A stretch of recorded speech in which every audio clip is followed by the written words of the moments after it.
आपने ये कहा कि आखिर Kashmir is in danger now, उसके पहले आपने कहा कि लाइन ऑफ कंट्रोल अब वो ख़त्म हो गया है, और 370 की आपने जो बात की, तो 370 हटने के बाद वो पूरा कश्मीर, वहाँ का जो पीक ऑफ हिमालय या जिसको हम सियाचिन कहते हैं, जो मिसाइल के लिए सबसे अच्छा, जो हमारा इंदिरा गांधी जी ने एग्रीमेंट किया था प्रोटेक्शन के लिए, तो उसको टूटने के बाद 20 ईयर्स का एग्रीमेंट, 370 हटने से देश खतरे में आया, ये एक बात, लाइन ऑफ कंट्रोल खत्म हो गया और चाइना गलवान तक आ गया।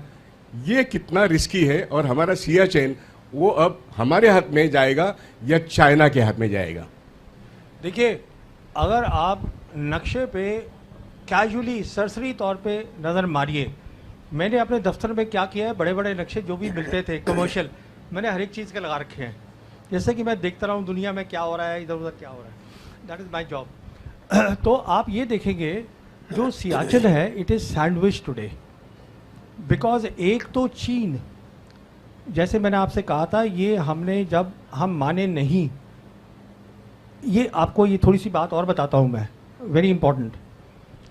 ये जब हमने हमारे अमित शाह जी ने कहा कि Aksai Chin is the part of Ladakh UT, उन्होंने ये बोला, और जब जिम्मेदारी ले ली शी जिनपिंग ने पाकिस्तान की भी, Xi Jinping came for the second informal summit with prime minister Modi in Chennai Mahabalipuram in October 2019। और जो एक खास बात शी जिनपिंग ने रिक्वेस्ट करी प्राइम मिनिस्टर से, जिसको हमारी मीडिया ने बताया ही नहीं, जो कि हिंदू का जो कॉरेस्पॉन्डेंट था चाइना में, उसने लिखा, मैंने वहाँ से देखा, वोंग ही फॉरेन मिनिस्टर था, who was part of that second informal summit. Xi Jinping told prime minister Modi that if you want peace in South Asia, you have to look at the triangular peace between China, Pakistan and India. अच्छा, वो piece कैसे हो सकती है? China के साथ piece का मतलब ये था हिंदुस्तान की कि आप वो अक्षय चिन्ह को वहाँ से हटाइए, और पाकिस्तान का मतलब ये था कि आप कश्मीर में बातचीत शुरू करिए। हमने उसको नज़रअंदाज कर दिया। Only after that April 2020 May, because you did not take their request of Akshay Chin, consideration of Akshay Chin seriously at all, you dismissed it. They came in East Ladakh, and today they are sitting at most places close to their November 1959 line. तो आज क्या हुआ है, east Ladakh में वो बैठे हुए हैं, दूसरी तरफ पाकिस्तान बैठा हुआ है, बीच में सियाचिन है, but this is not all. Siachen में हमारी ऑयल पाइपलाइंस हैं, हमारे जो लड़के हैं, they are sitting at passes like Sia La, Bilafond La, they are 15,000 feet, उसमें बैठे हैं लड़के। तो वो kerosene is the life line, उसकी पूरी विजिबिलिटी चाइनीज को है। तो वो जिस दिन करेंगे कश्मीर की बात, पहले वहीं से शुरू होगी।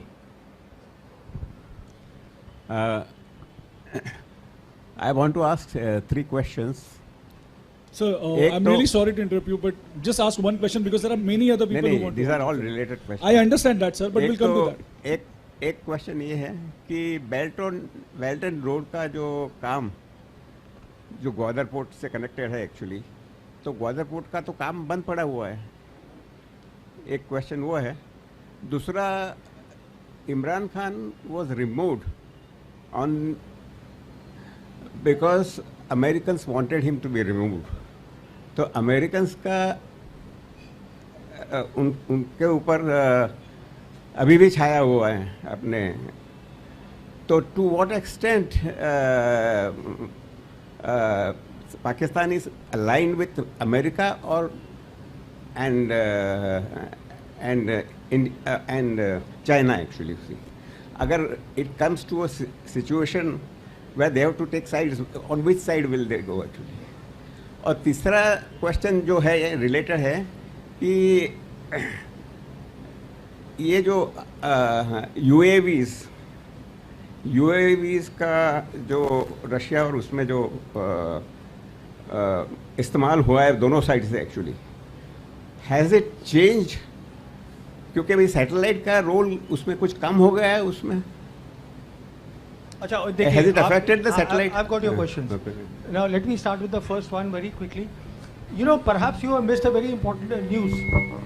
वो न्यूज़ ये है कि last year, I think it was November or October, the Chinese Prime Minister Li Qiang and the Pakistan Prime Minister, they inaugurated the Gwadar airport together.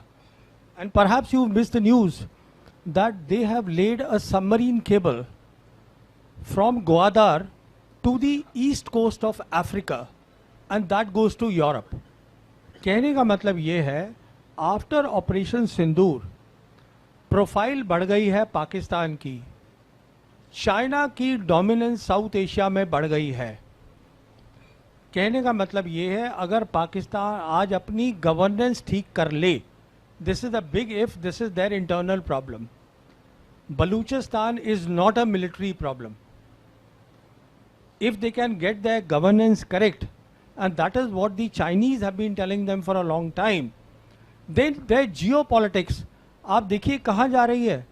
आप वहाँ से खड़े होके ग्वादार से, you see the entire West Asia, what they call Middle East, you see the Central Asian republics, और कश्मीर जो है, अगर आप ध्यान से देखिएगा तो वो सेंट्रल एशियन रिपब्लिक्स के साथ लैंडलॉक्ड है. तो इंडिया को तो वो स्ट्रेटेजिकली बिल्कुल अलग कर सकते हैं. That is the answer to your first question. Second question आपका पॉलिटिकल है, मैं पॉलिटिकल सवालों के जवाब नहीं देता. थर्ड क्वेश्चन आपका है यूएवीज के ऊपर. देखिए, यूएवीज का अलग रोल है, सैटेलाइट का अलग रोल है. They are not aligned, you know, they are entirely different. In fact, the future of UAV is artificial intelligence in UAVs, where अच्छा आपको एक और बात बताऊं. पिछले हफ्ते president Putin has announced that we are now building a army, a robotic army as a separate arm. तो मैंने एक किताब लिखी है, the last war, that came out in 2022, where I have shown a scenario that how the humanoid robots will be there in the battlefield. और ये सब मुकम्मल होगा in the next 2-3 years, because the Chinese and the Americans today are leading in humanoid robots, that along with driverless cars, and the third thing जिसको आप सोच नहीं पाएंगे, Chinese have started a new thing called low earth economy.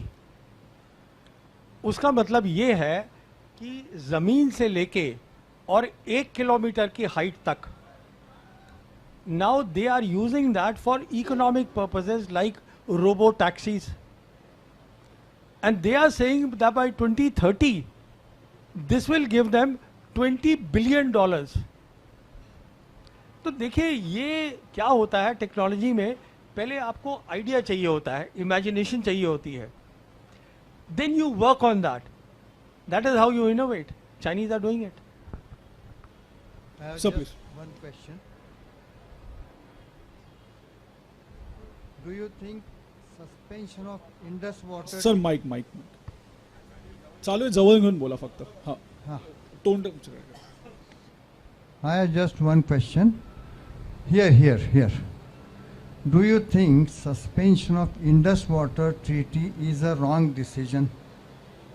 Sorry, do I think what? Suspension of Indus water treaty is a wrong decision, do you think? No, we haven't suspended it. We have put in abeyance. That basically means that the data will not be shared between the two countries, so they will not have the forewarning. Because देखिए, Pakistan is a agriculture economy, कि वो drought होगा, कि floods आ जाएंगे वहाँ पर. If there is no exchange of data, official उनको नहीं बता रहे, हम नहीं बता रहे, plus we are threatening them कि हम अपने रिजर्वॉयर्स बना लेंगे. वो आप कुछ नहीं बनाएंगे, because they take time and investments, और तब तक चाइनीज़ विल कम इन. तो हमने बेसिकली जो किया है, it doesn't go well with our profile of wanting to become a major power. ये छोटे मोटे मुल्क होते हैं ना, इधर उधर कुछ कर दिया types. When you are a major power, you have to think big. That's my thinking. Right. So Firoz, basically, I Firoz, think, if you can sit down because we are going live. Oh, sorry, You're coming in front. sorry. Thank you. No, I thought, okay. No, I think Lavrov coming to India for the RIC is very, very important. India needs to come back on track on the BRICS issue. G7 is not our home actually, that's one part. The second thing, you mentioned a very important term called mowing the lawn. People here may not be aware, but that's an Israeli term for what they regularly do in Gaza and the West Bank. So this Israeli mentality that is coming into our government, that is also a reason for the loss that we faced in the current Sindoor operation. We think that Pakistan is some kind of a Gaza or something. It's not true.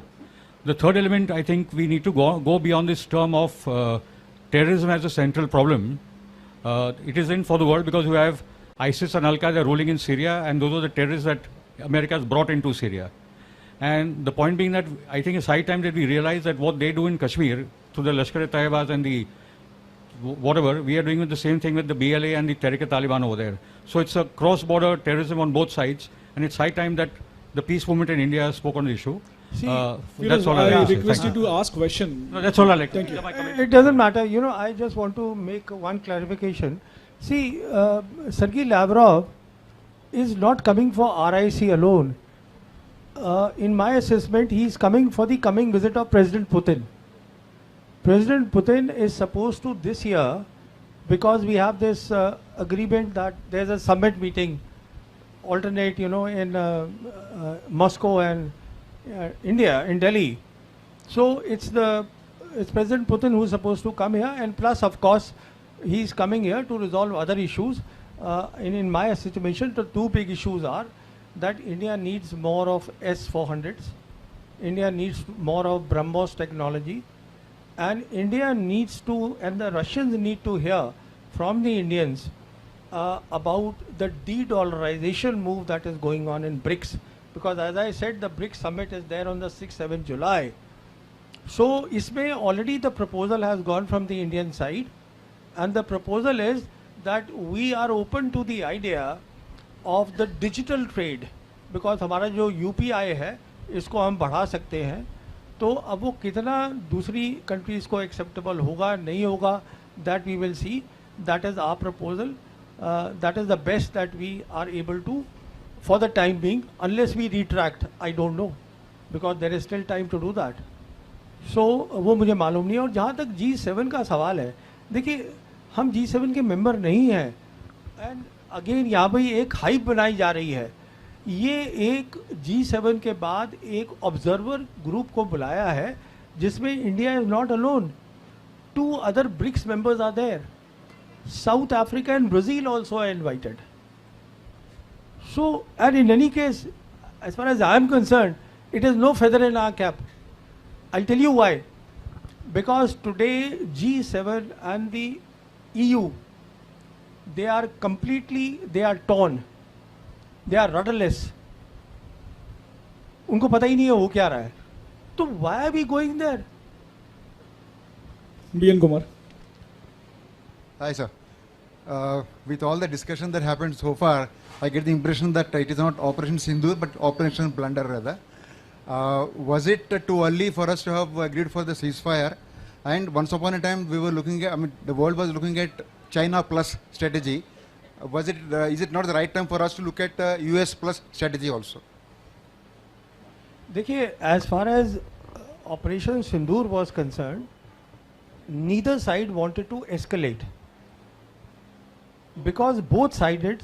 हमारा जो था objective was only to show our people, this was in my assessment the objective of the government, कि हम अंदर घुस के मार सकते हैं. And their objective was basically to learn the lessons. Not only have they learned the lessons, the Chinese also have learned the lesson, and I am absolutely certain that their top military officers would be confabulating and doing a lot of briefing and debriefing and making the next strategy. तो दोनों का, neither side wanted escalation, but दोनों side को idea हो गया है कि अगली लड़ाई जो होनी है, अगर हम अपनी पॉलिसीज नहीं बदलते, वो तय है. तो वो कैसे लड़ी जाएगी वो समझ में आ गया है. अब जहाँ तक आपने प्लंडर की और दूसरी बातें करी, वो पॉलिटिकल इश्यूज है, मैं उनमें नहीं जा रहा हूँ.